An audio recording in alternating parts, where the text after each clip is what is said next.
Professor doctor شہزادہ سید محمد علمدین علوی صاحب استانہ عالیہ خواجہ باز شریف کو اپنے نورانی اور وجدانی خطاب دے نال سارے دلاں نوں منور فرمائے۔ پیر صاحب نے خطاب تو پہلے ہی زوردار نعرہ لا رہے ہیں، نعرہ تکبیر، نعرہ رسالت، نعرہ خلافت، نعرہ حیدری۔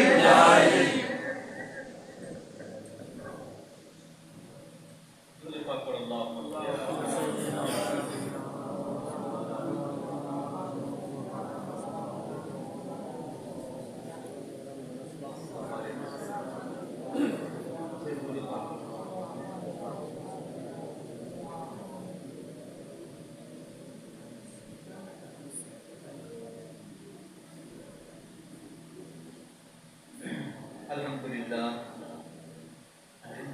نحمده ونصلي على رسوله الكريم وافضل الصلاة والسلام على أشرف المرسلين خاتم النبيين قائد الأولى المهتدين والأكرمين نبي الحرمين إمام الثقلين وسيلتنا في الدارين المنجل بكل ذلك من الزهد القرين الشيخ مولانا ومولى الثقلين الجد الحسن والحسين سيدنا ومولانا ومرشدنا نبينا ومولانا محمد نبي رحمة للعالمين وعلى آل الطاهرات الأمهات المؤمنين وعلى أصحابه المكرمين المستشهدين. أما بعد فأعوذ بالله من الشيطان الرجيم. بسم الله الرحمن الرحيم. قال الله تعالى في القرآن المجيد والفرقان الحميد الحمد لله رب العالمين صدق الله العظيم. وقال الله تعالى في شأن حبيبه صلى الله عليه وآله وسلم إن الله وملائكته يصلون على النبي يا أيها الذين آمنوا صلوا عليه وسلموا تسليما. اللهم صل على سيدنا ومولانا محمد وبارك وسلم وصل عليه. جناب محترم جملہ علماء کرام، قاضی اعظام، ائمہ کرام ہیں، خصوصاً جناب حضرت مولانا محمد حنیف شاہ صاحب، جناب مولانا محمد رفیق صاحب، جناب مولانا قادم حسین صاحب، جناب مولانا محمد ریاض صاحب، جناب حافظ محمد رشید گوری صاحب، امام مسجد حاضہ، جناب حافظ سید امیر صاحب، سید امیر صاحب، اس محلے کے تمام بزرگ دوست، بچے، احباب اور خصوصاً محمد شاہ صاحب، ان کی جملہ برادران، الحمدللہ الحمدللہ الحمدللہ، تمام اہل محلہ کو اور تمام اہل علاقہ کو اللہ تبارک تعالیٰ کا عظیم شان گھر، برکت والا، رحمتوں والا، سعادتوں والا، خیر و برکات والا اپنے محبوب کے صدقے رب تعالیٰ قبول و منظور فرمائے اور سب کو مبارکباد ہو۔ انسان اپنے گھر بناتا ہے، سب کچھ بناتا ہے، سب چیزوں کی باتیں ہوتی ہیں، لیکن افضل مبارک وہ ہے جو اللہ کے محبوب کریم صلی اللہ علیہ وسلم کے صدقے سرکار دو عالم صلی اللہ علیہ وسلم کی محبت میں اور اللہ تبارک تعالیٰ کی محبت میں جو اللہ تعالیٰ کا گھر تعمیر کیا گیا ہو، اس سے بڑی مبارکباد نہیں ہو سکتی۔ آج بڑی مبارکوں والا دن ہے اور بڑی خوشیوں والا دن ہے تمام اہل علاقے کے اوپر، اور لیکن خاص طور پر اس محلے کے اوپر کہ جنہوں نے اپنی محبت کے ساتھ شاہ صاحب محمد شاہ صاحب کی سرپرستی میں اس گھر کی تعمیر کی اور بڑا کشادہ طور پر، بڑا خوبصورت طور پر، ہوادار کشادہ ماشاءاللہ، اور بڑے سونی جگہ کے اوپر، جس جگہ پر ضرورت تھی کہ لوگ آتے جاتے لوگ بھی وہاں پر عبادت کر سکیں، اور جو اہل محلہ ہیں آج کل کے زمانے کے اندر میں یہ معاملہ ہے کہ گھر مسجد کہیں کو نہیں چاہیے۔ آپ اندازہ کریں کہ اللہ کے محبوب کریم صلی اللہ علیہ وسلم جس وقت کعبہ کے موقع پر تشریف لائے نا، کعبہ کا علاقہ تھا مدینہ پاک سے پہلے تھا، 2-3 کلومیٹر پہلے اللہ کے محبوب وہاں پر تشریف لائے، اس وقت وہاں پر مسجد کی بنیاد رکھی، سبحان اللہ۔ اور اللہ کے محبوب کریم صلی اللہ علیہ وسلم مدینہ پاک تشریف لائے، سب سے پہلا کام کون سا کیا؟ وہ یہی کیا کہ اللہ کے محبوب نے سب سے پہلے مسجد تک تشریف کی بنیاد۔ یہ اللہ کے محبوب کا طریقہ کار ہے کہ الحمدللہ جہاں پر بھی اللہ کے محبوب تشریف لے گئے کہ مہربانی عطا فرمائی، وہاں پر مسجد بنائی، تو اس کے غلاموں کا بھی یہی انداز ہے الحمدللہ کہ جہاں پر جو ہے ان کے گھر ہیں، جہاں پر رہائش ہے، الحمدللہ مسلمانوں کی قریب عبادت گاہ ہوتی ہے، قریب مسجد ہوتی ہے۔ وہ زمانے گئے وہ وقت کیا کہ جو ہے دودھ چڑھ کر پوچھا ہے. آج کل جو تصور پسند زمانہ ہو گیا ہے, سیر پسندی آ گئی ہے. اس وجہ سے الحمدللہ اپنے گھروں کے اندر میں, اپنے محلوں کے اندر میں اس محلے کی مسجد کی بڑی کمی تھی جو محمد شاہ صاحب نے اور ان کے جملہ احباب نے مل کر اس تمام محلے نے محبت کے ساتھ یہ ساری کمی دور فرما دی. اور مسجد کا جو نام تھا مجھ سے جو ہے محمد شاہ نے مشورہ کیا کہ اس کا کیا نام رکھا جائے. میں نے کہا ہمیں تو اللہ کے محبوب کی صدقے میں تینوں مسجد کا نام سنا لگتا ہے, اس کا نام القمر مسجد رکھتے ہیں. حضور شیخ الاسلام والمسلمین خواجہ محمد قمر الدین سیالوی رحمۃ اللہ علیہ کے نام ہے. وہ خواجہ قمر الدین سیالوی رحمۃ اللہ علیہ جو مسجدوں سے محبت کیا کرتے تھے.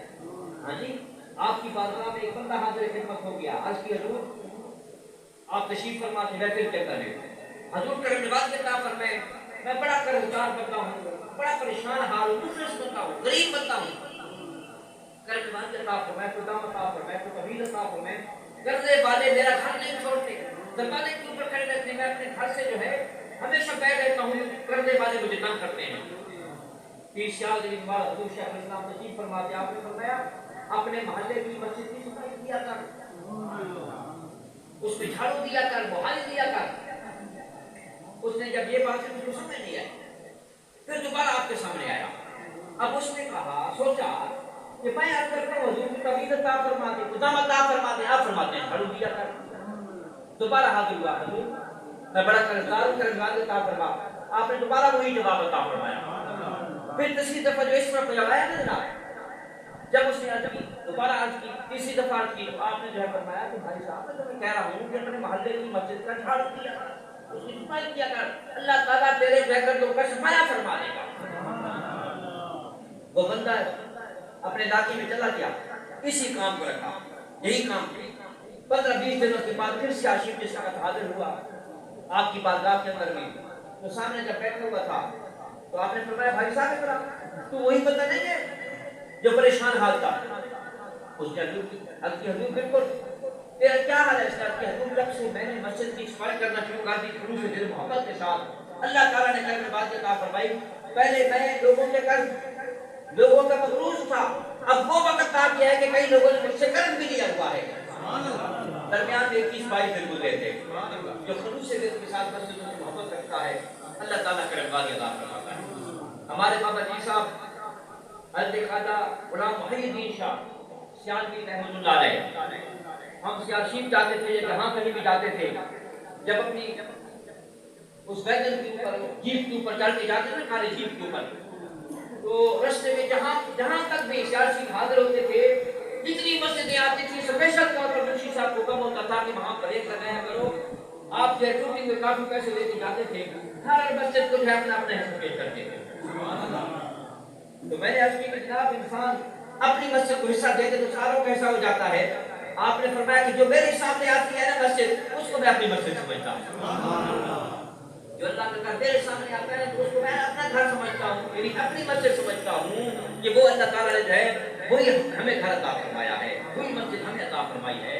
اللہ تبارک تعالیٰ نے ہمیں مسجدوں سے محبت رکھنے کی توفیق عطا فرمائی. مسجد یہ خدا تعالیٰ کا گھر ہے. ابھی مولانا صاحب قبلہ جہد الدین صاحب حدیث پاک بیان کر رہے تھے نا بڑے خوبصورت حوالے کے ساتھ, بڑی عظیم حدیث پاک حضرت ام مادن رضی اللہ تعالیٰ عنہ, اللہ کے محبوب کی یہ صحابیہ تھی.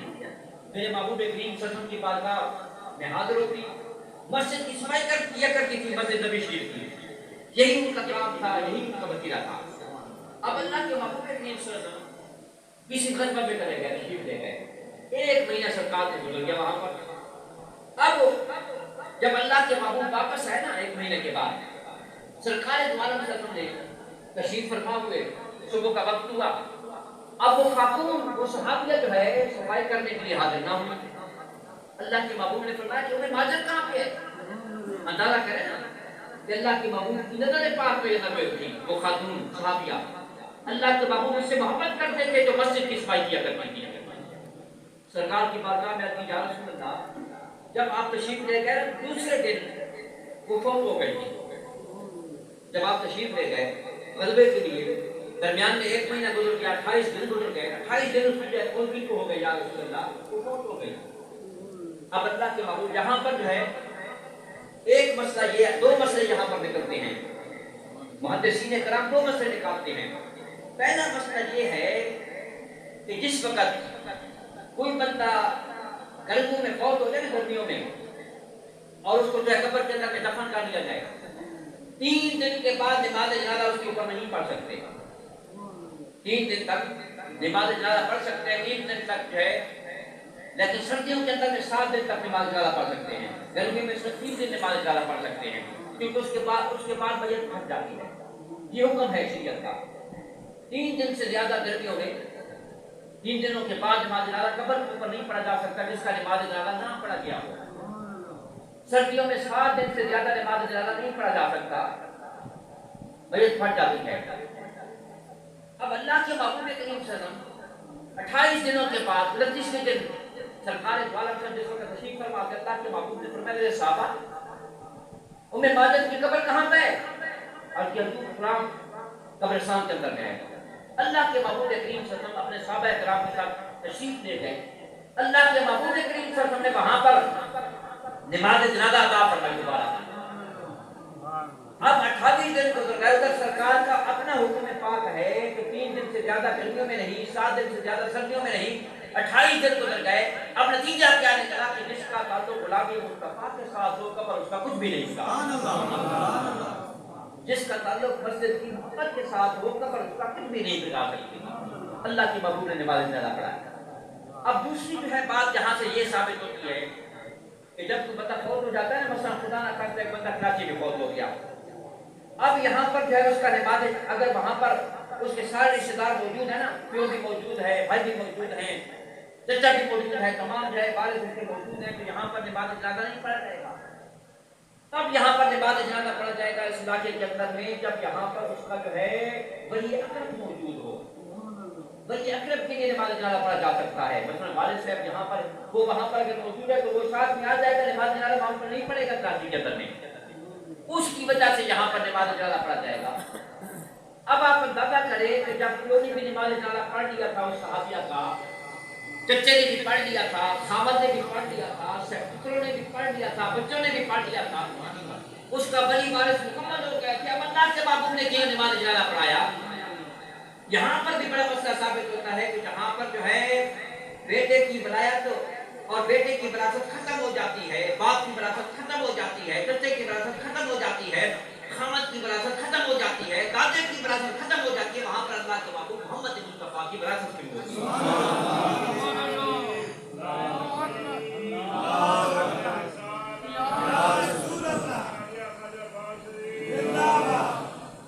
حضرت گرامی، اللہ کے محبوب کریم صلی اللہ علیہ وسلم نے حضرت ام ماجد کا نماز جنازہ پڑھایا وہاں پر۔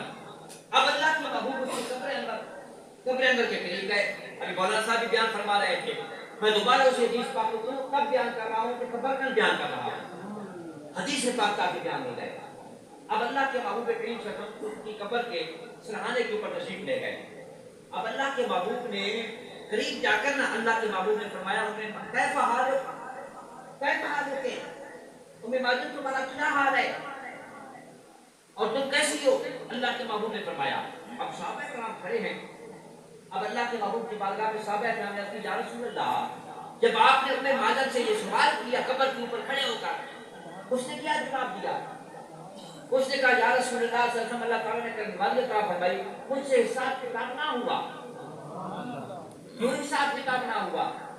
اس وجہ سے حساب کتاب نہ ہوا یا رسول اللہ، اللہ تعالیٰ نے کرم فرمایا، مسجد کی صفائی کی وجہ سے، جھاڑو کی وجہ سے اللہ تبارک تعالیٰ نے میری بخشش عطا فرمائی۔ اللہ اکبر، ہاں جی، کہ مسجد کی صفائی کی وجہ سے، مسجد کے جھاڑو کی وجہ سے اللہ تعالیٰ نے کرم عطا فرمائی۔ اب جھاڑو دینے میں کتنا خرچہ آتا ہے بندے کا، کتنی مشقت لگتی ہے بندے کی، کچھ بھی نہیں آتا۔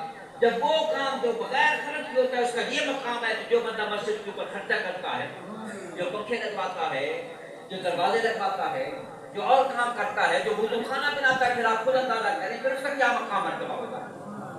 آپ اس مسجد میں وہاں سے دیکھیں، آپ اس وقت دروازوں کی کمی ہے، اس وقت وضو خانے کی کمی ہے۔ وضو تو بذات خود عبادت ہے، وضو کا مطلب یہ نہیں ہے کہ انسان دھو لیتا ہے اپنے آپ کو، علماء کرام تشریح فرماتے ہیں وضو بذات خود عبادت میں شامل ہے۔ اللہ کے محبوب کریم صلی اللہ علیہ وسلم ارشاد فرماتا ہے کہ جو بندہ وضو کے ساتھ ہو اور گھر سے نکل پڑتا ہے تو اللہ تبارک تعالیٰ وضو والے بندے کو ناکام کبھی نہیں کرتا.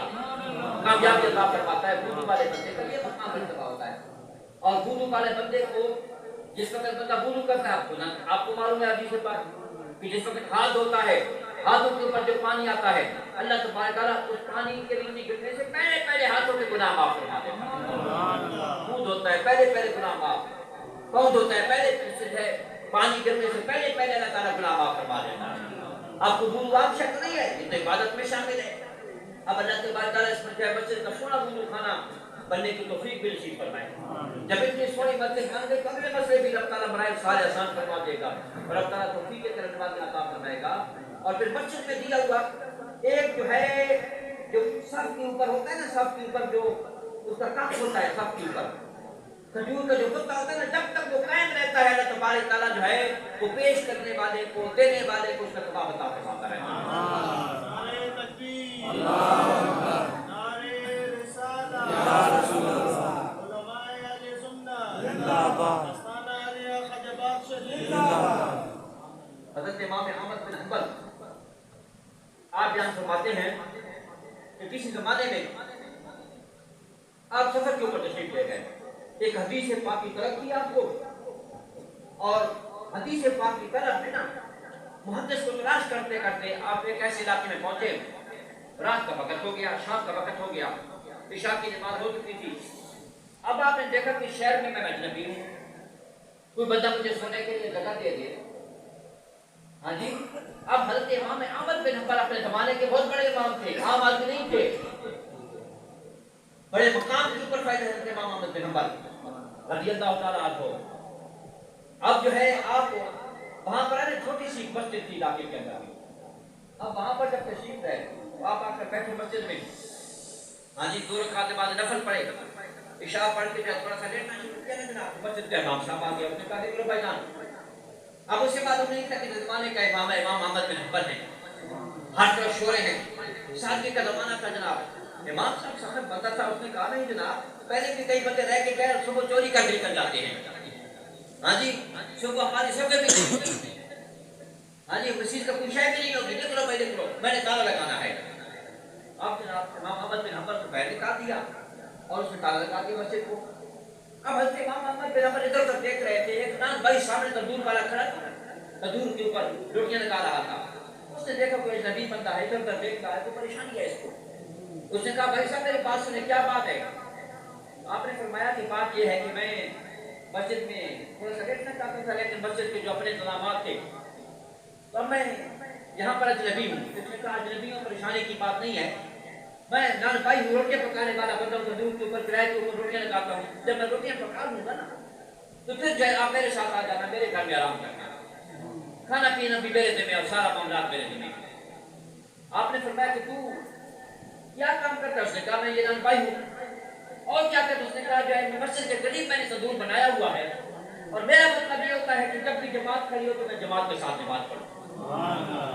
ہر نماز جماعت کے ساتھ پڑھتا ہوں. عشاء کی نماز پڑھنے کے بعد پھر میں اپنے گھر میں چلا جاتا ہوں, ساتھ میرا گھر ہے, اور صبح کی نماز بھی یہاں پر پڑھتا ہوں. پکا میں نے جو اسی وجہ سے یہاں پر تندور لگایا تھا کہ میں جماعت کے ساتھ حاضر ہوں.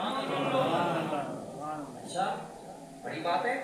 آپ نے فرمایا کہ جب تو نماز جماعت کے ساتھ نماز کا اتنا اہتمام کرتا ہے تمہیں کیا فائدہ حاصل ہوا ہے؟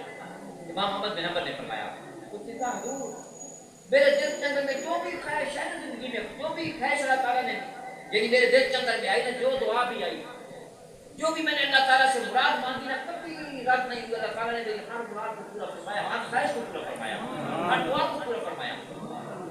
لیکن ایک دعا ہے جو ابھی تک پوری نہیں ہوئی, لیکن ایک دعا ہے جو ابھی تک پوری نہیں ہوئی, اس کی بھی دعا کرتے اللہ تعالیٰ کی بات آ گئی.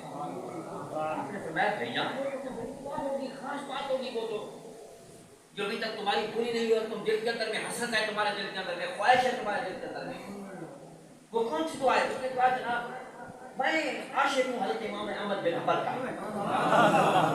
ہمارے زمانے کا جو امام ہے نا, ہمارا امام ہے, ہاں جی, میں اس کا امام احمد بن حنبل کا عاشق ہوں, اور میں اللہ تعالیٰ کی بارگاہ میں دعا کرتا ہوں بالا کبھی احمد بن حنبل کی زیارت کو کرا دے.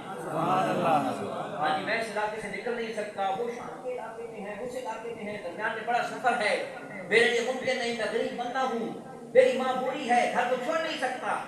ایک دفعہ اللہ تعالیٰ مہربانی کرنے والی عطا فرما دے، مجھے امام محمد بن حنبل کی زیارت کرا دے کچھ دیر کے لیے، دور سے دیکھتے رہوں اس سونے بندے کو، اس امام محمد بن حنبل کو دیکھتے رہوں جس کی فکر کے اوپر میں عمل کرتا ہوں، جس کا میں بہت بڑا عاشق ہوں، اور جو عاشق مصطفیٰ کریم صلی اللہ علیہ وسلم ہے، گہرائی پاک اس کو دیکھ لوں۔ امام محمد بن حنبل کا جسم کانپنے لگ گیا، رشا کالی ہو گیا، آنکھوں سے آنسو جاری ہو گئے۔ اس نے کہا اللہ کے بندے یہ بھی تیری دعا قبول ہو گئی ہے، میں زمانے کا امام محمد بن حنبل ہوں اور تیرے پاس آج مہمان بن کے آیا ہوں اور فائدہ تیرے پاس موجود ہوں۔ اللہ اکبر۔ تو آپ خود اندازہ کریں یہ مسجد کی برکت ہوتی ہے، مسجد کی جو خدمت کرتا ہے، جو محبت کرتا ہے، اور جو دل کے اندر یہ رکھتا ہے کہ انشاءاللہ اللہ تعالیٰ توفیق عطا فرمائے گا، یہ نماز میں پہنچوں گا، پھر اللہ تعالیٰ اس کی جو ہے کسی خواہش کو جو ہے رد نہیں فرماتا، قبول فرماتا ہے، کرم نوازی عطا فرماتا ہے۔ اور حدیث پاک بھی آپ کو معلوم ہے، علماء اکرام تشریف فرما ہے، اللہ کے محبوب نے فرمایا قیامت والے دن اسی بندے کو عرش کا سایہ ملے گا جب کسی شے کا سایہ نہیں ہوگا۔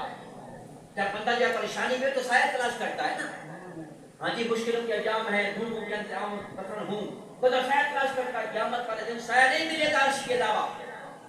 اس میں وہ بندہ بھی شامل ہے جس کا دل جو ہے وہ مسجد کے ساتھ متعلق رہتا ہے، یعنی مسجد کے ساتھ متعلق رہتا ہے کہ میں نے جو ہے وہاں پر جا کر نماز پڑھنی ہے، زور کا وقت ہو گیا ہے، عصر کا وقت ہو گیا ہے، مغرب کا وقت ہے، دن کے اندر کے مسجد میں جا کر نماز پڑھوں گا۔ تو یہ مسجد اسی وجہ سے ہوتی ہے وہاں آ کر نماز پڑھی جائے۔ اب مسجد اس لیے نہیں ہوتی کہ بندہ بنا دے، مسجد تو بنا دی لیکن وہاں پر نماز والا نہیں ہے، اہل محلہ نہیں ہے، پھر اس کا کیا فائدہ ہے؟ پھر بندہ گناہ گار نہیں ہوگا تو کیا ہوگا؟ پھر مسجد کے حقوق نہیں ہے بندے کے اوپر، ہر شہر کے حقوق ہوتے ہیں، والدین کے بھی حقوق ہیں، استادوں کے بھی حقوق ہیں، رشتہ داروں کے بھی حقوق ہیں، اور اس پڑوس کے بھی حقوق ہیں، زمین کے بھی حقوق ہوتے ہیں، پانی کے بھی حقوق ہوتے ہیں، ہر شہر کے حقوق ہوتے ہیں۔ تو مسجد کے بھی بڑے عظیم حقوق ہوتے ہیں بندے کے اوپر جو روز روز رہنے والا ہوتا ہے۔ مسجد کا جو پڑوسی ہوتا ہے وہ خدا تعالیٰ کی بارگاہ میں بڑا جو ہے کامیاب ہوا کرتا ہے۔ اللہ تعالیٰ کے بارگاہ میں شکر ادا کریں کہ اللہ آپ مسجد کے پڑوسی بنتے ہیں، اللہ تعالیٰ نے آپ کو اپنی مسجد عطا فرما دی ہے۔ اللہ تبارک تعالیٰ اپنے حبیب کے صدقے سرکار دوالم کی غلامی کے ذریعے اس مسجد کو اور بہانے عطا فرما دے، اور برکتیں نصیب فرما دے، اور کامیابیاں نصیب فرما دے، عروج نصیب فرما دے۔ اور جو الحمدللہ مسجدوں کے ساتھ محبت رکھتے ہیں نا وہ ناکام کبھی نہیں ہوتے۔ یہ اللہ تبارک تعالیٰ کا گھر ہے، جو کسی عام بندے کے گھر سے بھی محبت رکھے اس کا بھی بڑا مقام ہوتا ہے، اس کو بھی بڑا جو ہے وہ بندہ جو ہے محبت رکھتا ہے، اور جو اللہ تعالیٰ کے گھر کے ساتھ محبت رکھے پھر اس کا کیا مقام ہوتا ہے۔ ایک بیکاری بندہ تھا نا، بیکاری بندہ اندر تھا، دروازے کے اوپر ہاتھ مارتا لین میں آ رہا تھا نا، لین میں دروازے پہ ایک دروازے کے اوپر ہاتھ مارتا، جو کچھ بھیک مل جاتا، دوسرے کے اوپر، تیسرے کے اوپر، چوتھے کے اوپر، آگے مسجد تھی، اب مسجد کے دروازے کے اوپر ہاتھ مارتا۔ اب مسجد میں تو کوئی بندہ بھی نہیں تھا جو دروازہ کھولتا اس کے لیے، پھر ہاتھ اس کو تو پتہ نہیں تھا کہ جو ہے یہ مسجد ہے، بار بار ہاتھ مار رہا تھا۔ کسی بندے نے آ کر کہا خدا کے بندے یہ کسی کا گھر نہیں ہے، اللہ تعالیٰ کا گھر ہے، یہ مسجد ہے، یہ مسجد کے دروازے کے اوپر ہاتھ مار رہا ہے۔ اس نے پھر کیا کیا، اس نے اپنا جو کشکول تھا نا جس میں جو ہے وہ بھیک مانگتا تھا اس کو دور پھینک دیا۔ اس بندے نے کہا یہ تو نے کیا کیا؟ اس نے کہا میں جس دروازے کے اوپر اب آ گیا ہوں نا وہ مجھے خالی نہیں چھوڑے گا، وہ میرے دامن کو باندھ دے گا، جو میری زندگی کے مقاصد ہیں، جو دعائیں ہیں، جو خواہشیں رب تعالیٰ وہ پوری کروا دے گا۔ جو مسجد کے دروازے کے اوپر بھیک مانگنے کے لیے آ جاتا ہے نا رب تعالیٰ کی بارگاہ کے اندر میں، پھر رب تعالیٰ جو ہے خالی نہیں توڑتا، اللہ تعالیٰ پھر نوازی عطا فرما دیتا ہے۔ اللہ تبارک تعالیٰ اس مسجد کو برکت عطا فرما دے، ان احباب کو برکت عطا فرما دے جنہوں نے اس کا اہتمام کیا ہے، اور الحمدللہ اللہ تعالیٰ کی نظر و کرم سے خوبصورت مسجد بنا دی ہے۔ اب اللہ تعالیٰ کو یہاں پر نمازیں پڑھنے کی، آج نماز کی ابتدا ہو جائے گی الحمدللہ، نمازیں پڑھنے کی محبت کے ساتھ حاضر ہونے کی توفیق عطا فرمائے تاکہ ان کا دل یہاں پر متعلق رہے، ہاں جی، اور پھر اللہ تبارک تعالیٰ جو ہے قیامت والے دن عرش کا سایہ ان کو نصیب فرما دے۔ اللہ تبارک تعالیٰ تمام احباب کا محبت قبول و منظور فرمائے، جس مسجد کے ساتھ محبت رکھتے ہیں، جو اس کی خدمت کرتے ہیں، وضو خانے میں جو خدمت کریں گے، دروازوں میں جو خدمت کریں گے، ابھی رنگ کا مسئلہ رہتا ہے، ابھی وقفوں کا مسئلہ رہتا ہے، اللہ تبارک تعالیٰ جملہ معاملات کا رحمانیہ عطا فرما دے گا۔ اور پھر اگلی بات میں جو میری زندگی کا مقصد ہے وہ بھی میں ضرور بیان کرتا ہوں۔ میں لوگوں سے کہتا ہوں میں زندگی جاتی رہے گی، وہ وقت بھی آ جائے گا کہ دنیا سے چلے جائیں گے، لیکن آخری دن تک میرا یہ پیغام میں ہمیشہ لوگوں کو دیتا رہوں گا، خاص طور پر وہ لوگ جو ہمارے متعلقہ لوگ ہیں ان کو یہ پیغام دیتا رہوں گا۔ اللہ تبارک تعالیٰ کا نوازی عطا فرمائے گا، جس کی خدمت میں ہوگا رب تعالیٰ اس کو دین کا علم عطا فرما دے گا۔ ابھی مدرسے کھل گئے الحمدللہ، دینی تعلیم کے سلسلے کھل گئے اللہ تعالیٰ کے فضل و کرم سے الحمدللہ۔ ہم نے اپنے ادارے میں اعلیٰ ترین تمام کیا اللہ تعالیٰ کے فضل و کرم سے۔ میرا شیخ نصاب ہے، سکول کی تعلیم بھی ہے، دین کی تعلیم بھی ہے۔ ہاں جی، اولاد ضائع کرنے والی چیز نہیں ہوتی، اولاد سب سے بڑی چیز ہوتی ہے۔ اپنی اولادوں کا خیال رکھیں، یہ وقت بڑا مشکل وقت آ رہا ہے اگلا وقت۔ ہاں جی، وہ بندہ جو پڑھا لکھا بندہ ہوگا، دین کی تعلیم بھی ہوگی، سکول کی تعلیم بھی ہوگی، پھر اللہ تبارک تعالیٰ جب کرم عطا فرمائے گا، اعلیٰ روزگار نصیب فرما دے گا، اعلیٰ معاملات عطا فرما دے گا، دین کی خدمت بھی عطا فرما دے گا، روزگار بھی نصیب فرما دے گا۔ لیکن اگر ویسے مسئلہ ہوگا، نہ کوئی مزدوریاں نہیں، اب سڑکوں کے اوپر دیکھ رہے ہیں جناب، پہلے سڑکیں بنتی تھی، سینکڑوں بندے کام کرتے تھے، زنانیاں بھی مرد بھی کام کرتے تھے۔ اب سڑکوں کے اوپر دیکھ رہے ہیں جناب، سڑک بن رہی ہے جناب تو مشینیں لگی ہوئی ہیں جناب۔ ہاں جی، بہاری بھی مشین دیتی ہے، کنکری بھی مشین بناتی ہے، کنکری کرسی بھی مشین ہے، جملہ معاملات مشینوں کے ذریعے ہو رہے ہیں۔ ہاں جی، سڑک بنانے والے چند بندے، 4-5 بندے ہوتے ہیں، وہ بنا رہے ہیں، ساری سڑک بنا رہے ہیں، پہلے سینکڑوں بندے کام کرتے تھے۔ اب جو ہے وہ زمانہ آ گیا، مشین والا زمانہ آ گیا، مزدوریاں ختم ہو گئی، معاملات ختم ہو گئے۔ اللہ تبارک تعالیٰ کرم فرمائے، مشکل وقت آ گیا ہے، اللہ تعالیٰ اعلیٰ روزگار بھی عطا فرمائے گا، تعلیم بھی نصیب فرمائے گا۔ دین و دنیا کی تعلیم حاصل کرنے کے لیے الحمدللہ اللہ تعالیٰ کے فضل و کرم سے ہم نے جو ہے اعلیٰ تعلیم کا اہتمام رکھا ہے۔ آج آپ کے علاقے کے 2 طالب علموں نے ہمارے پاس قرآن مجید مکمل کیا تجوید کے ساتھ 8ویں جماعت بھی مکمل کی، اور یہ جو ادھر جو ہے وہ پیچھے ہے نا، میرے خیال میں یہ شہر پیچھے تمہارے آپ کے پیچھے شہر ہے بٹھا پھٹک کے قریب۔ اور آپ یقین کریں، میں یہاں پر مسجد کے اندر میں بیٹھا ہوا ہوں الحمدللہ، کہ ان لوگ لڑکوں سے میں نے ان میں سے ایک لڑکے سے کہا کہ اچھا تو قرآن مجید کا حافظ بنا ہے، تمہیں کتنا قرآن مجید یاد ہے؟ اس نے کہا جناب پورا قرآن مجید یاد ہے۔ میں نے کہا بہت سے لوگ بیٹھے ہوئے تھے، میں نے کہا پورے قرآن مجید سے کتنا سنا سکتے ہیں؟ کہا بالکل مجھ سے جہاں سے سنو۔ میں نے کہا ٹھیک ہے، قرآن مجید دیا جناب، میں تمہارا امتحان لیتا ہوں۔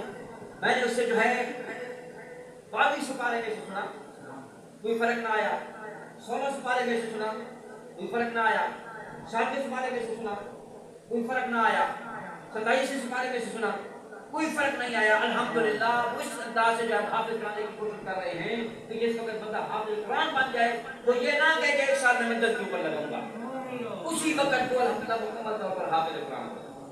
الحمدللہ یہ اللہ تعالیٰ کی مہربانی ہے۔ اور اس وقت جامعۃ القمر میں کراچی کے اندر میں ہمارا جو مدرسہ ہے، وہاں سنی جماعت القرآن کا بہت بڑا مقابلہ ہوا، 60 جو ہے مدرسہ نے وہاں پر حصہ لیا۔ وہاں پر بھی ہمارا جو ہے سردار صاحب بخش وہاں پر پڑھتا ہے، اس نے 15 سپاروں کا جو ہے حفظ کا مقابلہ، جو 15 سپاروں کا حفظ کا مقابلہ تھا، اس میں اللہ تعالیٰ نے کرم فرمایا، وہ پورے کراچی کے اندر میں پہلے نمبر پر آیا۔ سبحان اللہ، یہ اللہ تعالیٰ کی کرم ہے کہ قرآن مجید کی نعمت رب تعالیٰ نے عطا فرما دی ہمیں، جو الحمدللہ اپنے دین کی خدمت کو موقع عطا فرما دی۔ اب اگر کوئی بندہ جو ہے داخلہ لینا چاہتا ہے تو داخلوں کا وقت ہے، 8ویں والے داخلے لے سکتے ہیں، 6ویں والے لے سکتے ہیں، 7ویں والے لے سکتے ہیں۔ انشاءاللہ جو ہے اللہ تبارک تعالیٰ کرم فرمائے گا، اعلیٰ تعلیم حاصل کریں گے۔ اور پہلے میں یہاں سے بہت سے بندوں کو لے گیا تھا، اب دیکھیں نا فوج میں کئی بندے جاتے ہیں، کئی ناکام ہو کے آ جاتے ہیں، کئی کامیاب ہوتے ہیں۔ دبئی غیر ملک کی طرف کئی لوگ جاتے ہیں، کئی کامیاب ہو جاتے ہیں، کئی ناکام ہوتے ہیں۔ اس کا یہ مطلب نہیں ہے کہ ہر بندہ ناکام ہوتا ہے، ہر بندے کی اپنی اپنی قسمت ہوتی ہے، اپنا اپنا معاملہ ہوتا ہے۔ اللہ تبارک تعالیٰ اس میں قبول و منظور فرمائے۔ لے ہمارے اپنے یارا اے بیٹے چار دن آگے، اس سے عید مبارک خوشی جس دن کو ملانگے۔